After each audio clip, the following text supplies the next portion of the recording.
Welcome to the Unitarian Universalist congregation of Monmouth County. My name is Linda Stellick, and my pronouns are she, her, ia. I serve as chair of grounds. Whoever you are, whomever you love, however you arrived at this beloved place, you're welcome here. Our mission is to create community, transform ourselves, and transform the world. I draw attention to the backside of your orders of service for announcements and service information for the coming week. For those of you on live stream and for video viewers, the order of service link is available to you in the online. Okay. Following Story Wisdom, kids are invited to join Sunday Fun Day with Lucas Mednes. Games, crafts, getting to know one another, and more importantly, having fun while in community. After the service, those gathered in person are welcome to visit one another. Refreshments will be served in the community room, and people of all ages are welcome to visit with one another. If you're new to us, please do visit our website, uucmc.org, where you can sign up to get all the latest news of our congregation by email. We look forward to getting to know you better. Please put your devices on silent as we enter into worship together. Welcome again to this place of love and hope. We have a message from Denise Adonisio.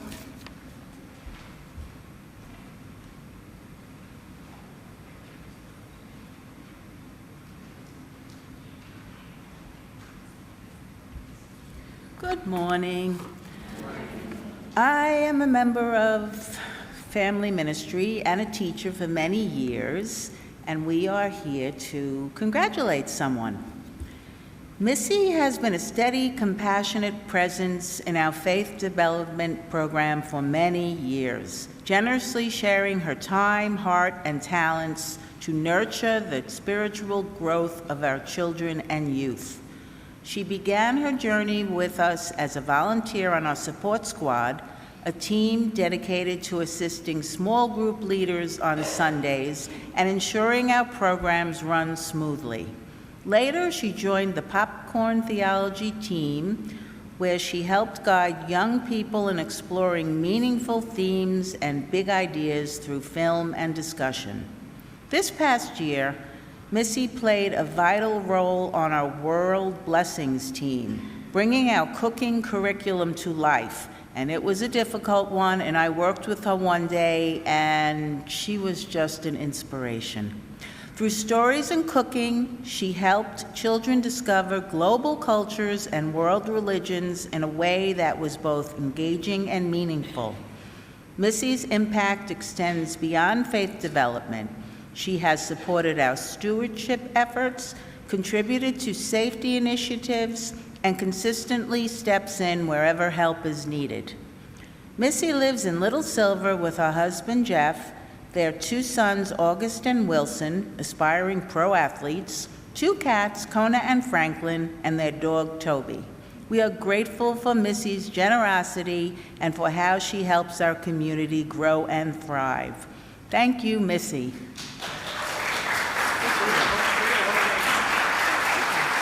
Missy Falkenberg.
Well, I feel less anxious already. Thank you, Evan Schwartzman at the piano, Joel DeWitt on violin, for that beautiful arrangement by Evan of Shostakovich's evocation of Bach's well-tempered clavier. I am the Reverend Dr. Craig Rubano, and I'm so glad you're joining us here this morning, here in our Earth Room Sanctuary, or wherever you are, via the live stream and or our YouTube library, joining us for this service of worship. We understand the word worship to include its original definition in Old English, worthshippa, a shaping concern for all that is of worth. And here at UUCMC, we know that worth and dignity are the birthright of all people.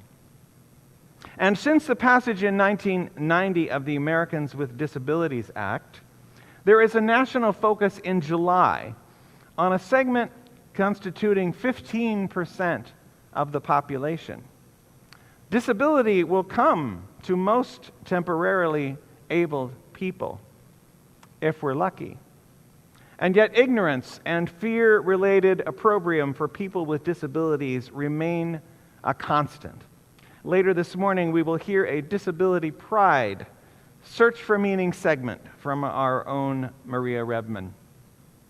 Our call to worship comes to us from Samida Mathur, an India-based inspirational writer and content editor for the Revival Disability Project, an online magazine that seeks to make seen the hope, the joy, the purpose in the stories of people living with disabilities. This morning, when we want to consider creating less anxious days for ourselves, let us begin with loving our very selves in their beautiful complexities. This is Samida Mathur's What is Disability Pride? Disability pride means looking at your disability and accepting it as part of you. It means a truce between you and your disability. No more hiding or masking, only reclaiming and fighting for ourselves. Disability pride is a month of strength and joy, speaking to your disabled body in its own tongues. It is taking rest when we want, how we want. It is putting our disabled self first, saying no to societal norms which force us to prove our disability. It is standing or sitting or lying down, whatever we are comfortable with, and being unapologetic for our bodies, not viewing them as an inconvenience anymore. It is a celebration of love. Love that we begin to feel for our disabled selves when we approach ourselves with kindness and acceptance. What is disability pride? It is a revolution because we love ourselves in public loudly and however we want. Even when the world stops us, our love silences it. Come, let us worship together. Each week we place a flame in a chalice, signifying the sacred spark in each one of us, and reminding us that those sparks require the ongoing rekindling that community provides. Our video and sound are brought to us by an intrepid group of dedicated congregants who serve this beloved place with their passion for capturing and conveying the contents of our worship services to an audience larger than anything we might have thought possible a mere 5 years ago. I invite those among us, Steve Miller and Bob Lightburn are actually doing our video and sound, so we salute them today. But others who are on, thank you. Others who are on the multi-platform team. Oh, look at this. Fantastic. Molly and Bob and Rich and Woody and Linda and David. Thank you. Thank you so much. Our chalice lighting words are those of ecofeminist and theorist of neo-paganism Starhawk, author of the seminal book, The Spiral Dance. We are all longing to go home, to some place we have never been, a place half remembered and half envisioned. We can only catch glimpses of from time to time. Community. Somewhere there are people to whom we can speak with passion without having the words catch in our throats. Somewhere a circle of hands will open to receive us. Eyes will light up as we enter. Voices will celebrate us whenever we come into our own power. Community means strength that joins our strength to do the work that needs to be done. Arms to hold us when we falter. A circle of healing. A circle of friends. Someplace where we can be free. Thank you all. Multi-platform folks. We couldn't do it without you, literally.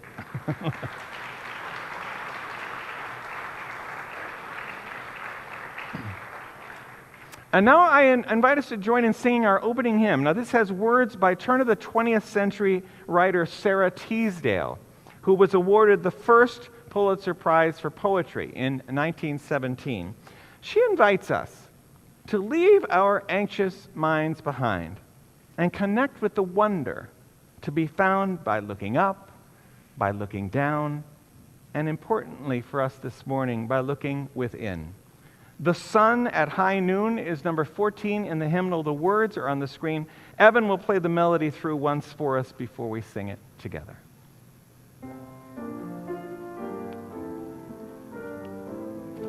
Oh, you may rise, yes, in body and or spirit.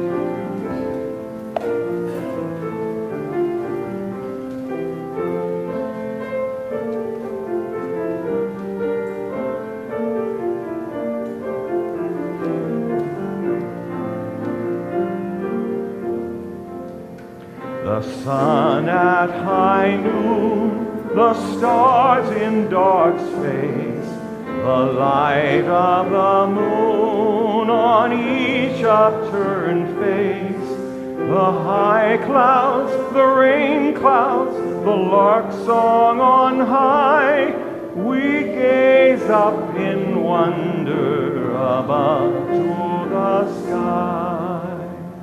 The green grassy blade, the grasshopper's sound, the creatures of shade that live in the ground, the dark soil, the moist sod where plants spring to birth, we look down at wonder below in the earth. The glad joys that heal the tears in our eyes, the longings we feel, the light of surprise, our night dreams, our daydreams, our thoughts ranging wide, we live with a whole world of wonder inside. Isn't that nice? Yeah, I thought so too. I thought so too. All right, story wisdom. Michelle is not here, so it is I who will deliver our story wisdom. Did you ever notice that two people don't always see the same thing in the same way? You ever notice that? Well, one person can be a little closer to an object or off to the side and might have a different angle from which it could look totally different.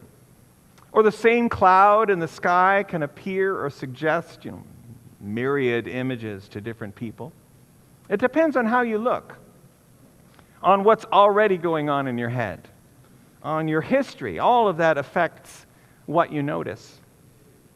Well, an activity can be like that too. Doing something can feel different to different people.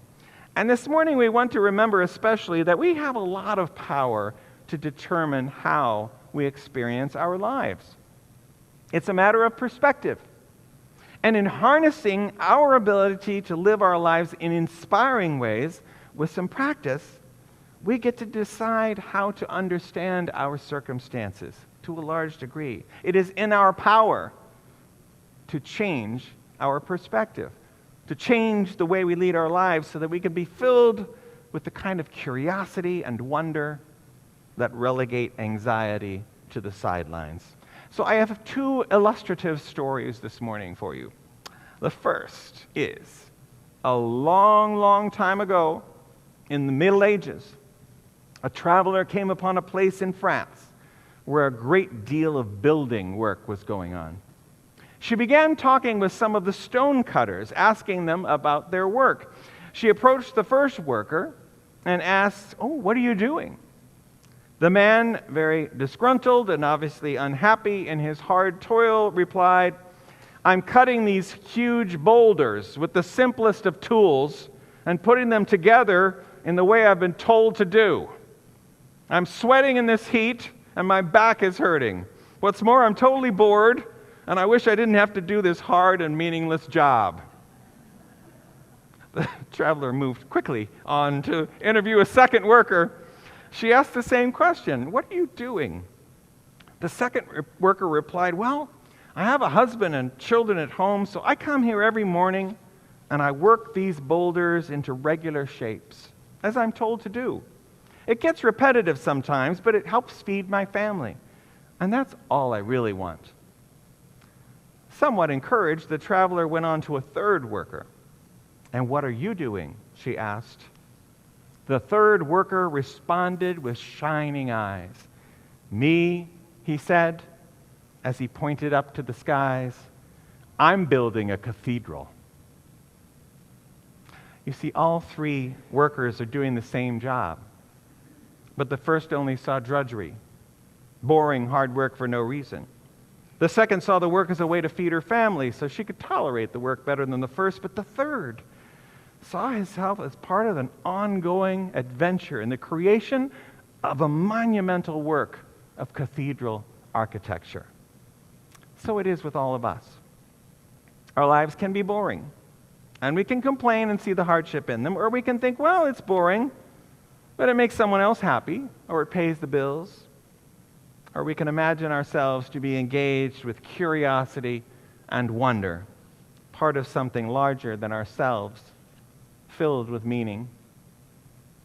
Now here's a second, somewhat silly story to send you off to Sunday Fun Day with Lucas Mednes this morning. Once upon a time, there were two kids.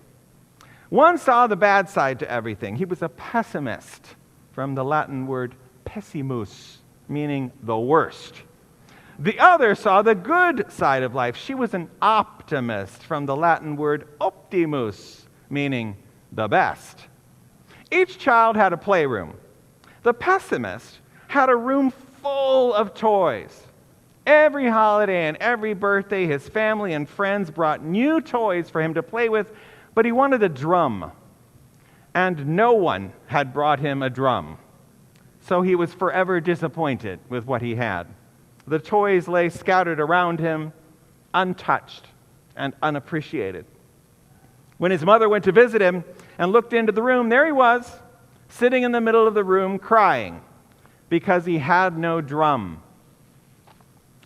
The optimist child wasn't so lucky. Here comes the little bit of a silly part.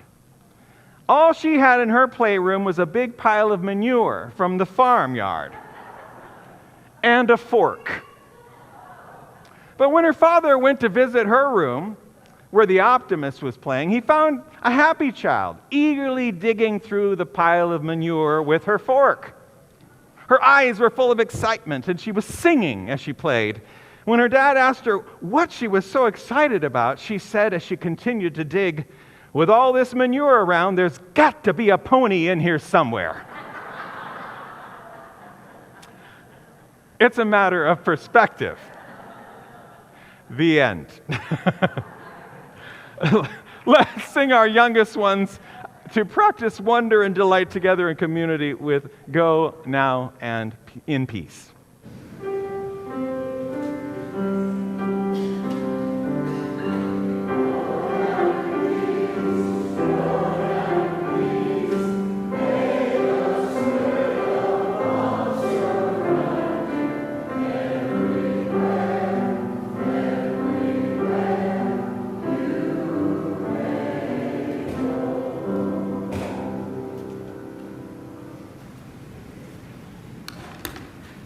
I'm Marina Redman. Does anybody know what month this is? It's Disabled Pride Month. Yes, we have our very own month. And we have our very own flag. And each color stands for something powerful.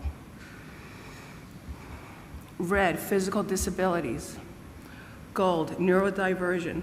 White, invisible disabilities and chronic illness. Blue for mental health, and green for sensory disabilities. We're the only group in America where it's still perfectly legal to be excluded. Any buildings built before July 26, 1990, the day the Americans with Disabilities Act became law, doesn't have to be accessible. So think about it, one step is a wall. We're left out of homes, apartments, and restaurants, and yes, even malls. Take the Menlo Park Mall in Edison, New Jersey. For example, one side has a ramp upstairs and the other side has stairs. One step is a wall. That's not inconvenience, that's ableism. Now let's talk about public transit.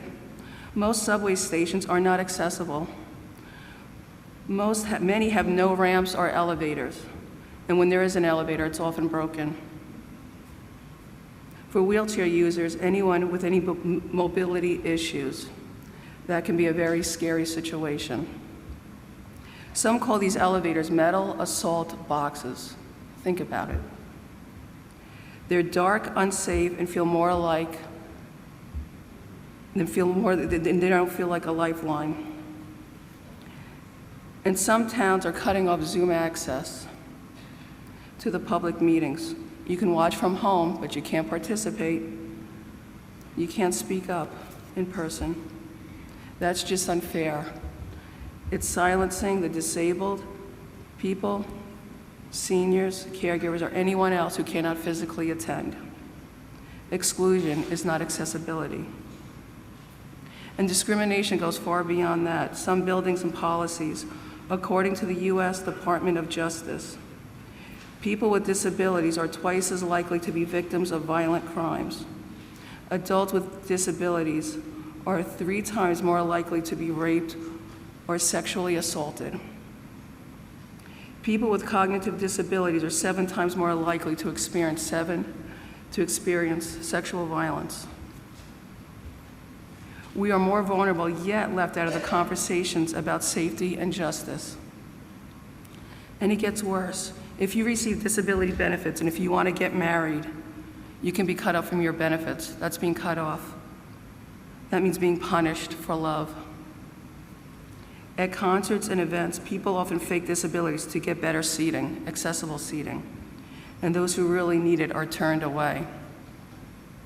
When we fly, our wheelchairs and medical equipment are damaged by airlines who treat them like luggage.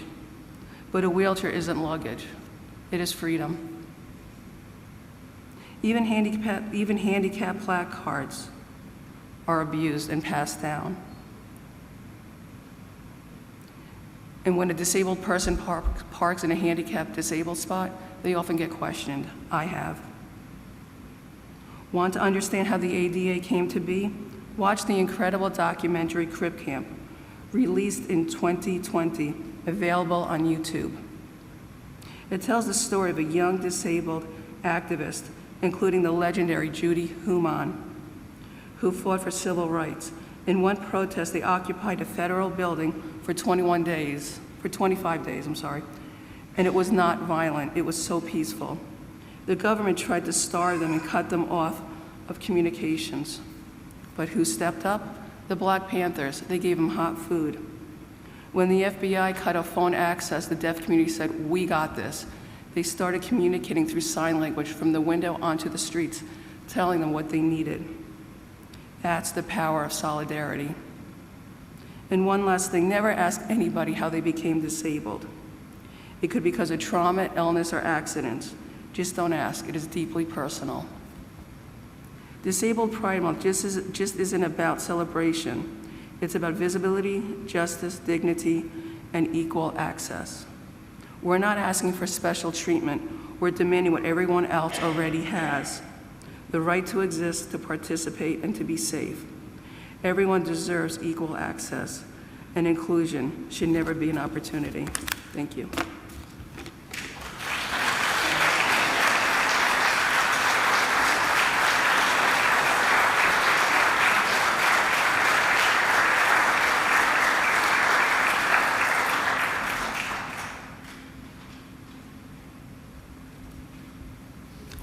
Every week in this congregation, we're provided with an opportunity to practice generosity.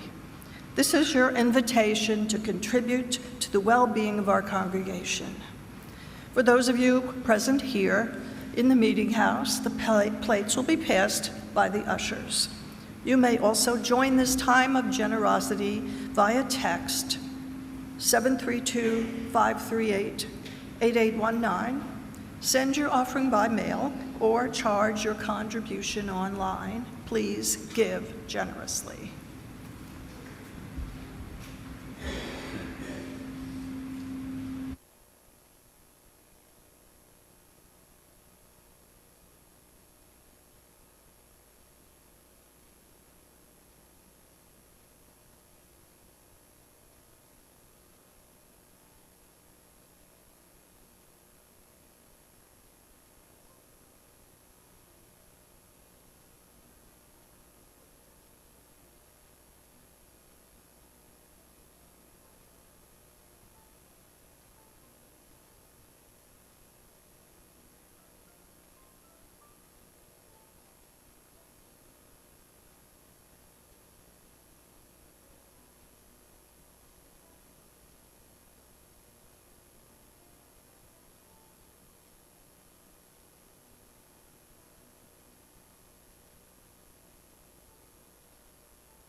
A 30-year-old Eric Satie had been forced, due to lack of funds, to move from his apartment to an unheated ground floor closet, where he kept warm by sleeping fully clothed and with all the other clothes piled up on top of him.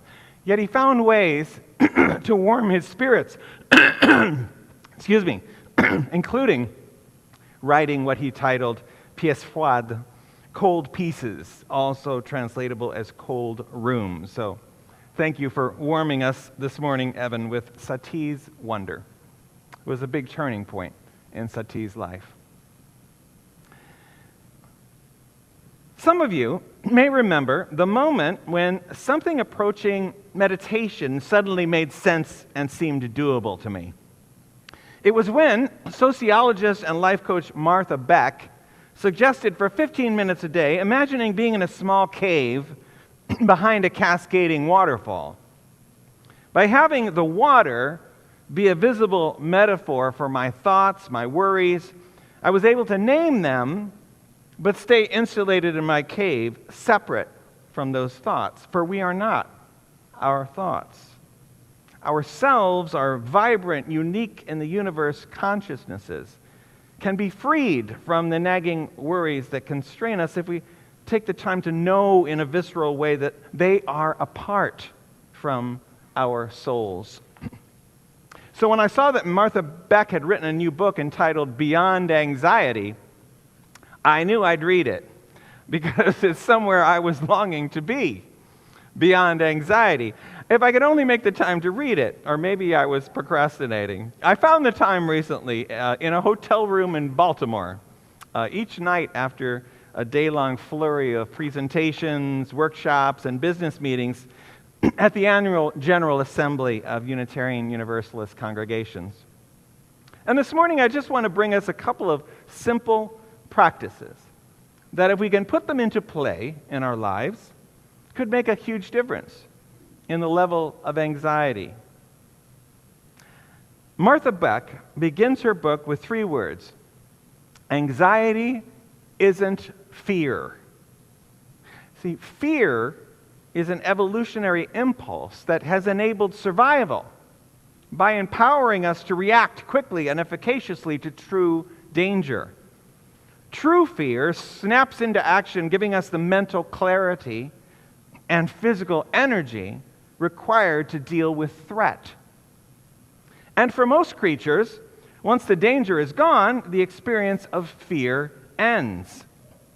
The human, on the other hand, with our left and right hemispheric brains, the human does not relax after danger has passed.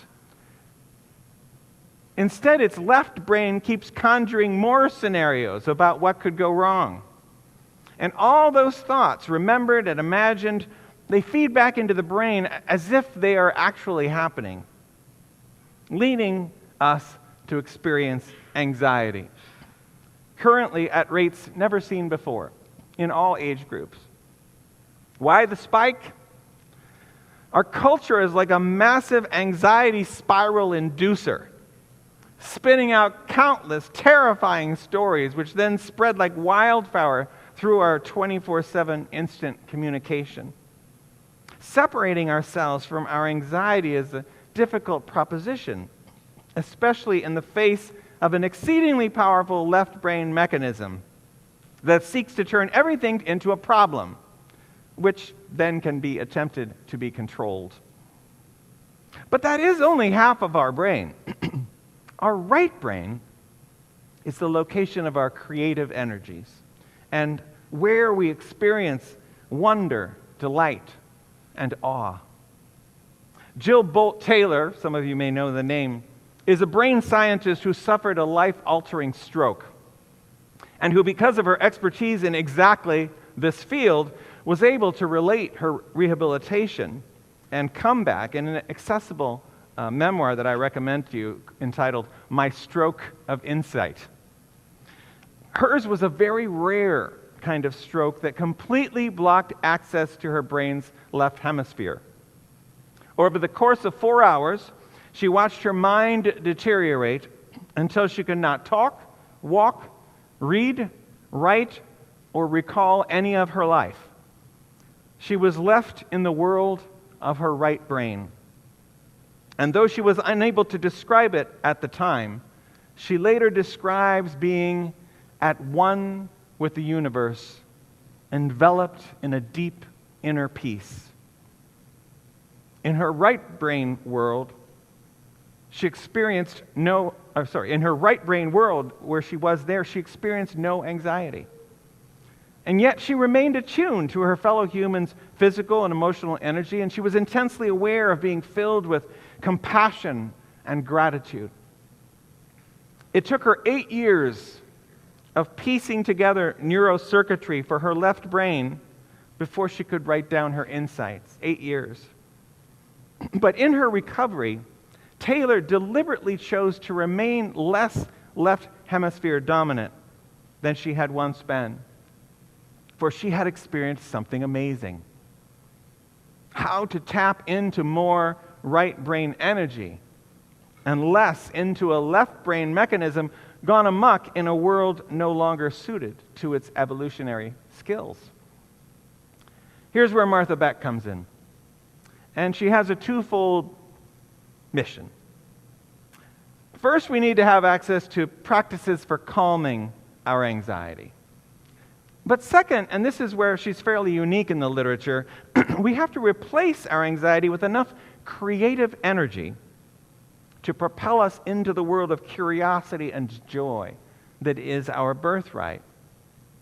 She writes, to stop merely at the point of achieving calm is like bailing out a sinking boat without plugging the leaks. Just dispelling left brain anxiety means constantly bailing, working against the pressures of an anxious society. Moving farther into our brain's right hemisphere, however, can mean sailing off on a thrilling adventure.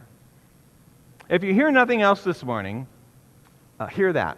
First calm, then creativity. First calm, then creativity. In his stunning collection of short essays on single everyday words, this is his second collection called Consolations. The poet and philosopher David White, with whom I know many of you are familiar, he describes what it could be like to leave our anxious selves behind in his essay on anxiety.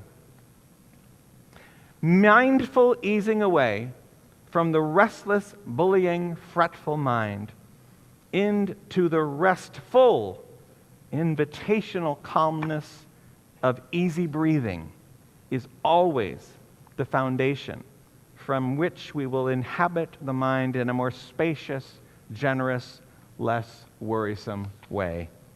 The invitational calmness of easy breathing. So first, and I know it may seem obvious, but the key to calming our anxiety begins with breathing. I mean, we're all breathing. Are we all breathing? Some of you, I sometimes wonder when I look out and see your faces.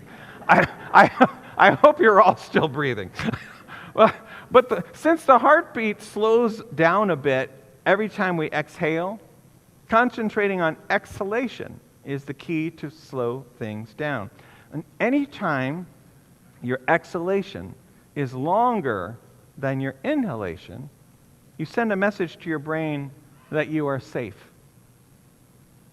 Recently, as I prepared with my family and my partner Ron for our descent into Newark, with that end of June ferocious storm about to hit, I started to feel my anxiety rising. And with Martha Beck in my carry-on, I practiced taking short gulps of inhalation and then with lips pursed for control, executing long exhalations.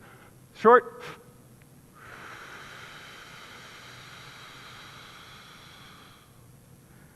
I really did feel that things shifted in my head. Perhaps just focusing on my breath took my mind away from things. But it is amazing to me that we have a calming device so accessible to us, no matter where we are, no matter what is happening. I know I'm preaching to the choir. A lot of you are breathing experts and teach classes on it. But just imagine, just having your exhalation be a little longer than your inhalation, and you are on the way to more calm. It's like guaranteed. That's pretty amazing.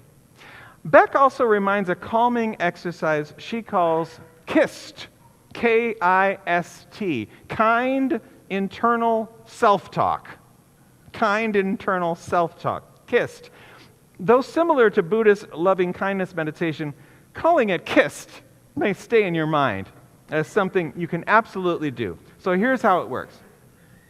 When you feel your anxiety growing, address it as if it's an entity different from who you are. Because it is.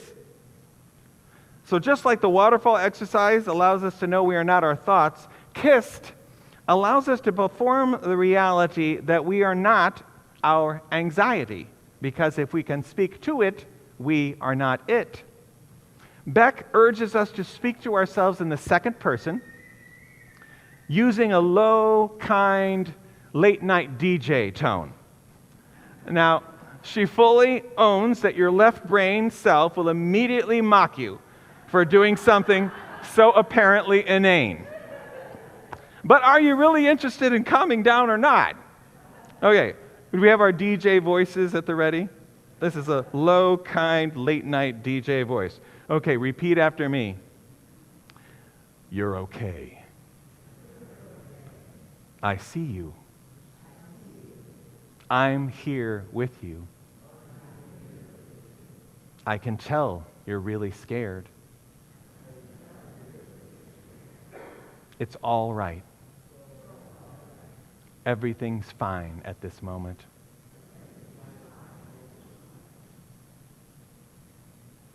Now, hopefully some of you won't be triggered into feeling like you've turned into Hal on a 2001 Space Odyssey. But having just these two practices, exhalation and KIST, and try it. And again, you're going to feel like an idiot, but I promise that it will help you to temporarily calm your anxiety. But how, secondly, to activate the right brain? Well, let's try another exercise, because this can also be quite simple, and from it you can see the seed from which a practice can grow. So now, think of a situation that would make you mildly anxious, just slightly nervous, maybe panicking about what to buy a relative for their birthday. Get something in your head. Everybody have something in their head like that? So just sit with that for a second and notice how this mild anxiety feels in your body. I'm feeling a little anxious about that phone ringing, for instance. Like, will it ever stop ringing? How does it feel in your body and in your emotions? Now let that thought go for a minute. Now let's think of 3 things. 3 things you love to hear. 3 things you love to hear. Imagine hearing them.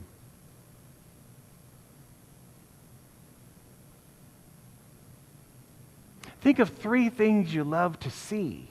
3 things you love to see. Imagine seeing them. 3 things you love to feel against your skin. 3 things you love to feel against your skin. Imagine feeling them. You can do this with all 5 senses. And then write yourself a scenario in which a number of those sensations were or are present. For example, and describe them in first-person language. I'm lying on my favorite couch. You're supposed to say this out loud as well. No, you don't have to repeat me. No, I mean, you're supposed to say this out loud as an exercise. And again, my left brain is like, really? In fact, I was reading through the exercises, and at the end of them, they said, you probably didn't do any of those. But if you had, but I'm trying. So this is the kind of thing you could do. Think about the senses that I'm describing. I'm lying on my favorite couch. The dog is beside me, and I'm stroking her fur. I'm sipping champagne. Out the open window, I see a beautiful woodland landscape. I hear the wind in the leaves. I smell the pine needles. Now notice what happened to your anxiety during this sensory exercise. There appears to be a toggle effect between left brain thinking that analyzes things into anxiety and right brain thinking that synthesizes things, creating avenues of curiosity and wonder. When one is operating, the other one seems to turn off. Now, you may have thought during this sensory exercise, well, we're creating calm and igniting our creative minds by just inventing things that aren't real. But the thing is, that's exactly the same thing we're doing when we're filled with anxiety, seeing the world as frightening and unsafe. We're selectively thinking of things that aren't real. The difference when our left brain sparks fears and wants to control, whereas when our right brain sparks curiosity and wants to create. So whenever we start to feel anxious, diverting our minds into the realm of curiosity and sensory experience flips the switch. When we were able to hone this by practicing it over and over, we open ourselves up to the creative parts of our minds, the parts that are connected to why we are so unique in all the universe. And we cease to be cogs in the machine. You'll know that you have a place to go in your mind to enjoy things that truly touch your heart, that excite your curiosity and wonder and delight. But also, Beck writes, and she's seen this happen many times with her clients, as you play in your curiosity, your right brain will be paying attention, making new connections with the things you love, connections your left brain would never have thought of. Slowly, you can begin to live your life in a more right-brained, inflected way, living more truly as you, really being in touch with the realities of who creatively only you can be.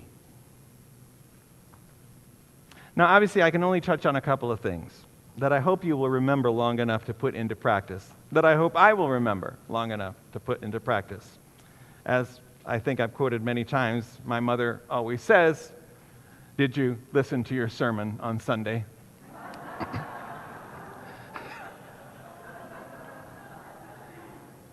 These are hard times. And we are besieged with things with which a left brain is only too happy to distract us. David White describes anxiety as the mask truth wears when we refuse to stop and uncover its face. Anxiety is the disembodied state we feel when we pretend to put things right by worrying instead of truly conversing with them. Isn't that interesting? In a left-brain world that constantly focuses on what is wrong or what could be wrong, we do have the power to engage a different part of ourselves, which is already there, just waiting to be tapped into. As we heard in our story Wisdom, it's a matter of perspective. With all that manure, there's bound to be a pony in there somewhere. There is a pony, and it is you. You are the pony. You are, not one person in the history of the world has ever been before or ever will be again you. Wow, that's even better than a pony. Martha Beck's contribution to me, after calming ourselves, think exhalation, and kissed kind internal self-talk, we can slow down, engage the world of our sensations, follow the curiosity that characterizes our right brain, access our own passions, and begin to live in an embodied way on the true ground of our beings. It is up to us to create less anxious days. No one else is going to do it for us. When we go beyond anxiety, we enter the magic of life, and we discover that we ourselves are part of that magic. And at that point, the healing will have already begun. May it be so. Yeah.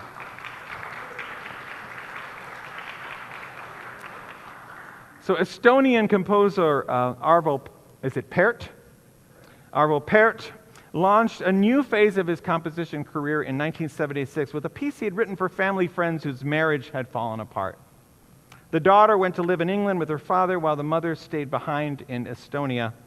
So Pärt wrote a musical piece of consolation for the mother and dedicated it to the daughter, Alina, who at the cusp of adulthood was off to explore the world.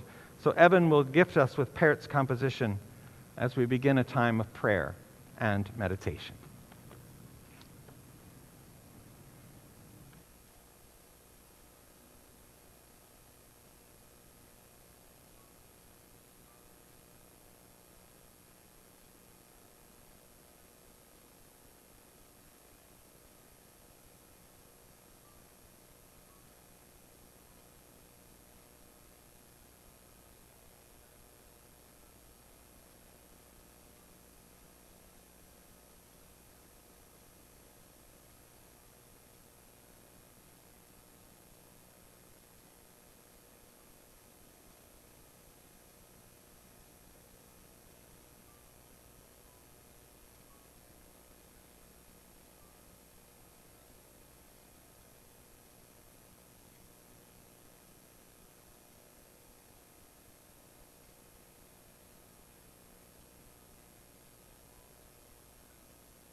Keep that peace with you in your mind as I offer a poem shared with me by Marina's mother, Reverend Rhea Carroll, who recently gifted us with a beautiful worship service of her own, for which we are grateful. This poem was written in 2023 by Rabbi Erwin Keller in response to the ongoing brutality of the Israel-Palestine war. So may his words be our prayer this morning, not only for our troubled world, but for the warring aspects of our own selves, that peace might break out around us and within us. Today I am taking sides. I am taking the side of peace. Peace which I will not abandon, even when its voice is drowned out by hurt and hatred, bitterness of loss, cries of right and wrong. I am taking the side of peace, whose name is barely spoken in winnerless wars. I will hold peace in my arms and share my body's breath, lest peace be added to the body count. I will call for de-escalation, even when I want nothing more than to get even. I will do it in the service of peace. I will make a clearing in the overgrown thicket of cause and effect, so peace can breathe for a moment and peace can reach for the sky. I will do what I must to save the life of peace. I will breathe through tears. I will swallow pride. I will bite my tongue. I will offer love without testing for deservingness. So don't ask me to wave a flag today unless it is the flag of peace. Don't ask me to sing an anthem unless it is a song of peace. Don't ask me to take sides unless it is the side of peace. In just a moment of silence, let us offer up our hopes for peace for so many who are suffering violence in this world.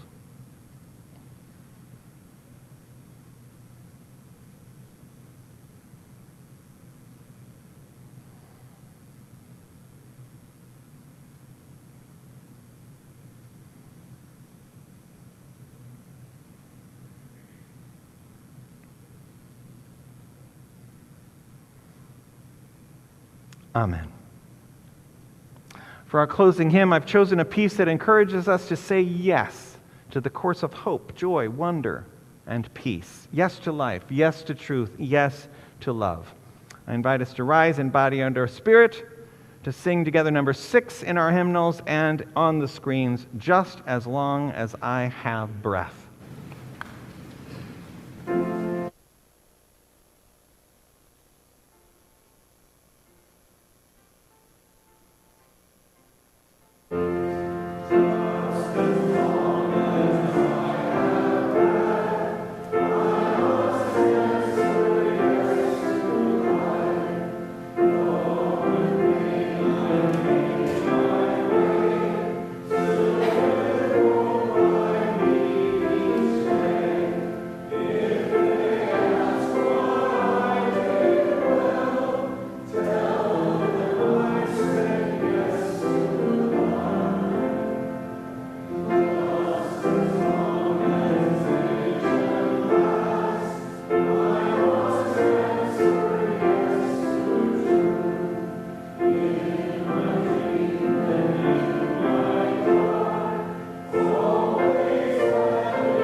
seated.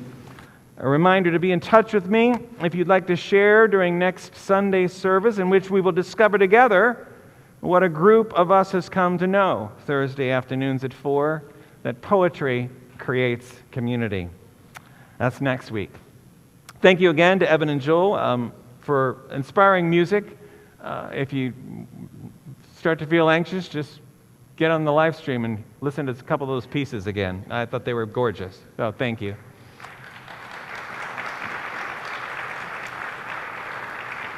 And I invite us to remain seated after my closing words to enjoy both of them in a postlude of Evan's composition. So in community, things become possible that on our own we might not even attempt. In 2023, playwright Rich Orloff began sending a weekly poem on spiritually infused subjects to faith leaders. So I've been getting this poem for almost 2 years each week. So for our closing words of benediction, I'm finally going to use one. I offer one I received recently. This is Orloff's A Psalm of Stumbling. A Psalm of Stumbling. As I lay on the ground, my knee lightly skinned, my ego deeply bruised, I hear, do not beat yourself up for making a wrong turn. When you trip and fall on your way to where you wish to go, know the destination will not vanish. Know that the path wasn't meant to be smooth. Rejoice in every step you've taken so far. Learn how life looks when you're close to the ground. Welcome other travelers you meet. Notice how full of bruises they are. Bruises are inevitable if you leave the box you came in. As you get up to continue your journey, leave a note for the next stumbler in print large enough for anyone to read. Welcome. I've been here too. Evan and Joel.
go in peace to bless the world.